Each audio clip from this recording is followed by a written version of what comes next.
पिछले 10 वर्ष में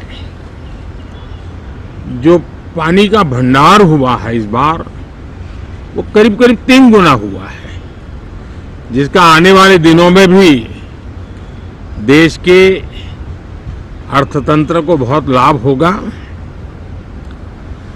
साथियों, ये मॉनसून सत्र राष्ट्र के लिए ये बहुत ही गौरवपूर्ण सत्र है। ये मॉनसून सत्र राष्ट्र के लिए एक अपने आप में विजयोत्सव का रूप है।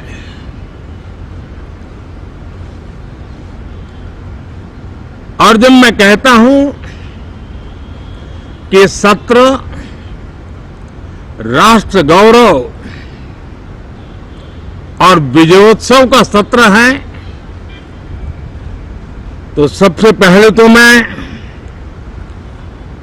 पहली बार इंटरनेशनल स्पेस स्टेशन पर भारत का तिरंगा झंडा वहां लहराना, यह हर देशवासी के लिए गौरव की पल है। देश में साइंस टेक्नोलॉजी के प्रति, इनोवेशन के प्रति नया उमंग और उत्साह भरने वाली ये सफल यात्रा रही है। और पूरे संसद, लोकसभा राज्यसभा दोनों सदन देशवासी जिस गौरव का अनुभव कर रहे हैं, उसमें एक स्वर से जुड़ेंगे, एक स्वर से इसका यशगान होगा, जो भारत को अंतरिक्ष में नई ऊंचाइयां पर पहुंचाने वाले जो भावी कार्यक्रम हैं, उनके लिए भी प्रेरक बनेगा, प्रोत्साहक बनेगा। साथियों, ये मॉनसून सत्र एक विजयोत्सव है। पूरी दुनिया ने भारत की सैन्य शक्ति का, भारत के सैन्य के सामर्थ्य का रूप देखा है। ऑपरेशन सिंदूर में भारत की सेना ने जो लक्ष्य निर्धारित किया था, 100% अचीव किया। आतंकियों के आकाओं के घर में जाकर के 22 मिनट के भीतर भीतर ऑपरेशन सिंदूर के तहत उसको जमींदोज कर दिया गया। और मैंने बिहार की एक कार्यक्रम में इसकी घोषणा की थी, जो हमारी सैन्य शक्ति ने बहुत ही कम समय में सिद्ध करके दिखा दिया। और इसमें मेड इन इंडिया सैन्य शक्ति का ये नया स्वरूप, इस पर भी दुनिया बहुत आकर्षित हुई है। इन दिनों विश्व के जिन जिन लोगों से मिलना होता है तो भारत के इस मेड इन इंडिया जो औजार तैयार हो रहे हैं, उसके प्रति दुनिया का आकर्षण बढ़ रहा है। मुझे विश्वास है कि जब सदन इस विजयोत्सव को एक स्वर में विजय के भाव से इस सत्र के दरमियान उन ओजस्वी तेजस्वी भावनाओं को प्रकट करेगा, तो भारत की सैन्य शक्ति को बल मिलेगा, प्रोत्साहन मिलेगा, देशवासियों को प्रेरणा मिलेगी और सैन्य क्षेत्र में जो रिसर्च, इनोवेशन और मैन्युफैक्चरिंग हो रहे हैं, made in India defence equipment बन रहे हैं, उसको भी एक बल मिलेगा और जो भारत के नौजवानों के लिए नए रोजगार के अवसर पैदा करेगा। साथियों, ये दशक हम एक प्रकार से देख सकते हैं कि शांति और प्रगति कंधे से कंधा मिलाकर के आगे बढ़ने के कदम कदम पर प्रगति के एहसास करते रहे हैं। देश कई प्रकार की हिंसक वारदातों का शिकार रहा है, लंबे अरसे तक शिकार रहा है। देश आजाद हुआ तब से ये समस्या को हम झेल रहे हैं, चाहे आतंकवाद हो, नक्सलवाद हो। कोई प्रारंभ में शुरू हुआ होगा, कोई बाद में शुरू हुआ होगा, लेकिन आज नक्सलवाद का, माओवाद का दायरा बहुत तेजी से सिकुड़ रहा है। माओवाद को, नक्सलवाद को जड़ से उखाड़ने के संकल्प के साथ देश के सुरक्षा बल एक नए आत्मविश्वास से, तेज गति से सफलता की ओर कदम रख रहे हैं।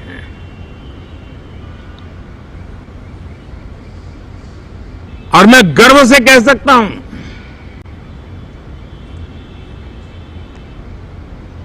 देश में सैकड़ों जिले नक्सल की चपेट में से निकल करके आज मुक्ति का सांस ले रहे हैं। हमें गर्व है कि बम, बंदूक और पिस्तौल के सामने हमारा देश का संविधान जीत रहा है, हमारे देश का संविधान विजयी हो रहा है। देश के उज्जवल भविष्य के लिए साफ दिख रहा है कि कल तक जो रेड कॉरिडोर थे वो आज ग्रीन ग्रोथ जोन में परिवर्तित होते नजर आ रहे हैं। साथियों, एक के बाद ऐसी घटनाएं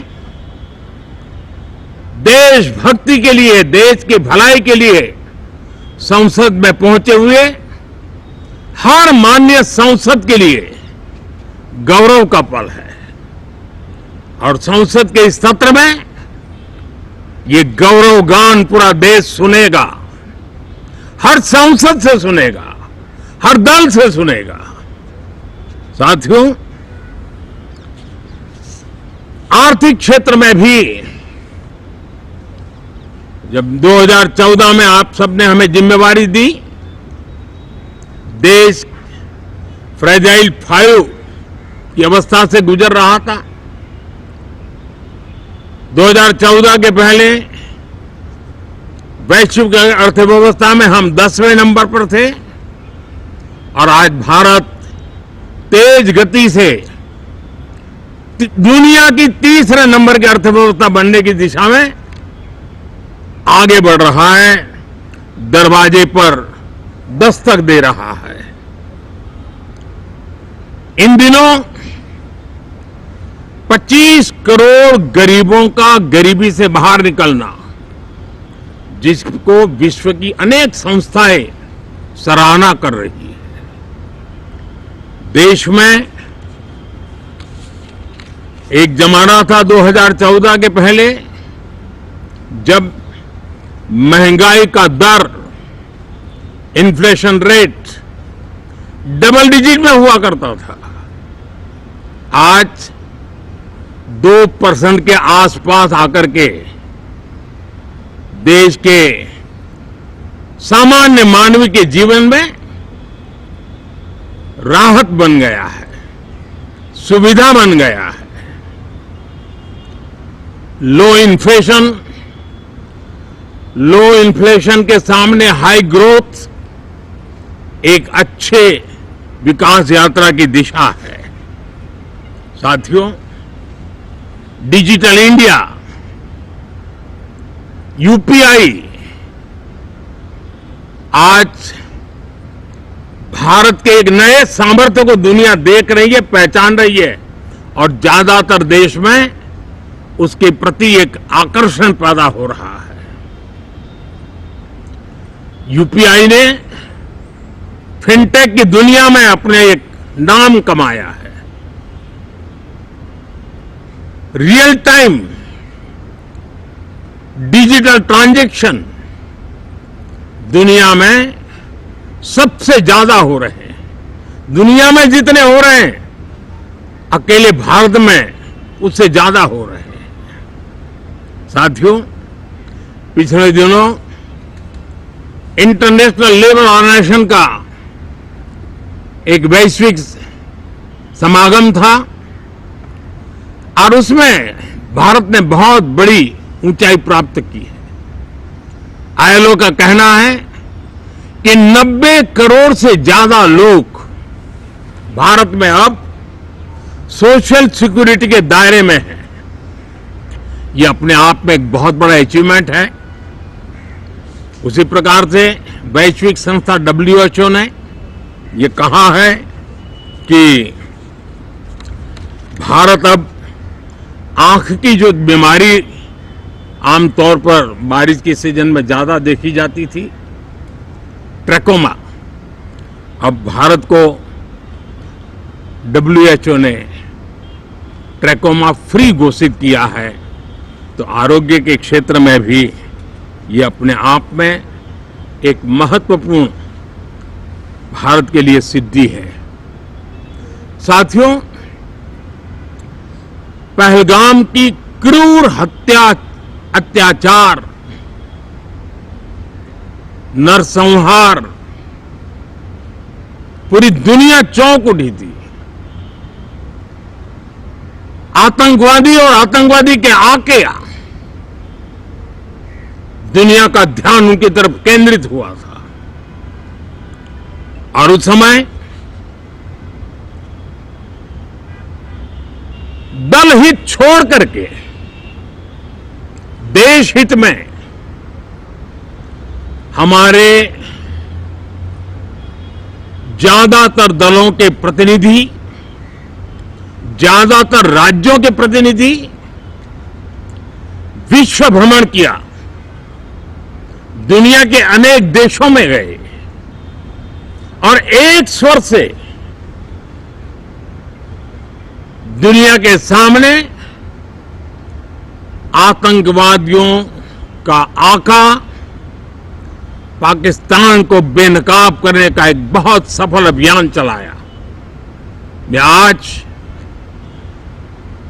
राष्ट्रहित में किए गए इस महत्वपूर्ण कार्य के लिए उन सभी सांसदों की सराहना करना चाहता हूं, सभी दलों की सराहना करना चाहता हूं और उसने देश में एक सकारात्मक वातावरण पैदा किया।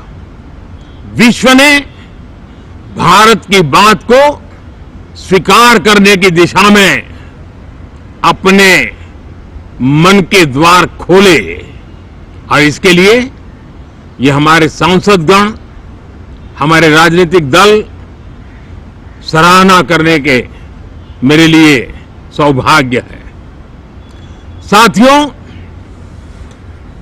हम जानते हैं कि ये स्पिरिट, एक स्वर, एक एकता का वातावरण